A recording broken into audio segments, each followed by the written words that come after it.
Assalamualaikum warahmatullahi wabarakatuh dan salam sejahtera.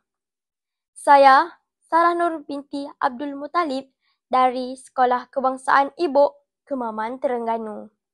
Cita-cita saya adalah menjadi seorang doktor apabila saya dewasa. Saya suka membaca buku. Pada hari ini, saya ingin berkongsi tentang sebuah buku cerita yang pernah saya baca yang bertajuk Pesan Mama.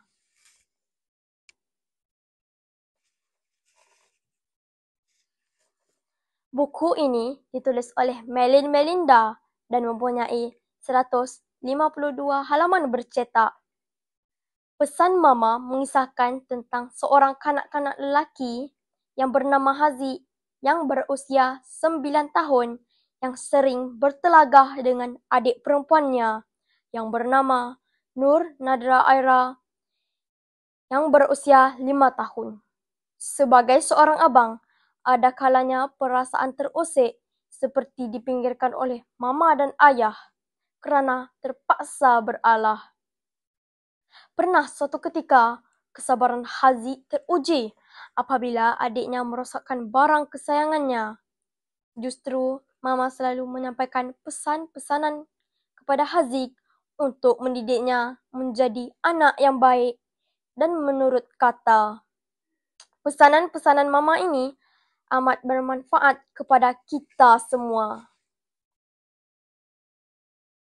Antara pesanan mama yang menyentuh hati saya ialah, Abang, jika seseorang itu bersabar dan beralah, ini tidak bermakna dia kalah.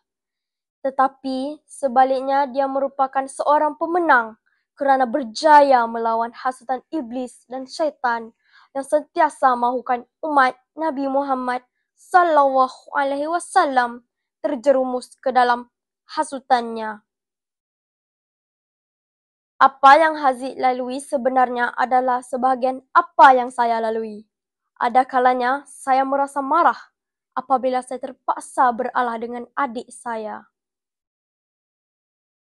Antara pesanan lain mama ialah kita mestilah ikhlas dan beri yang terbaik untuk bersedekah atau membuat apa jua kebaikan.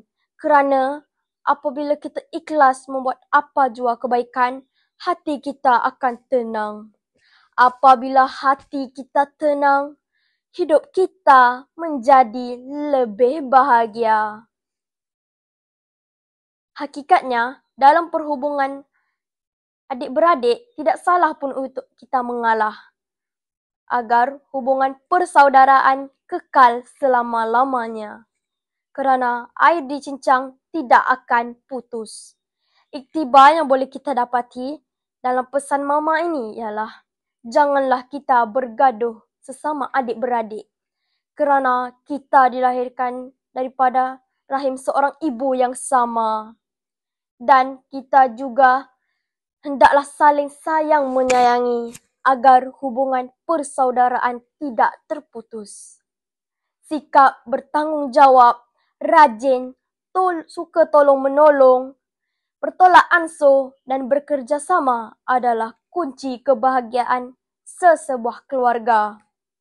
Ibarat bagai au dengan tebing. Sekian, terima kasih.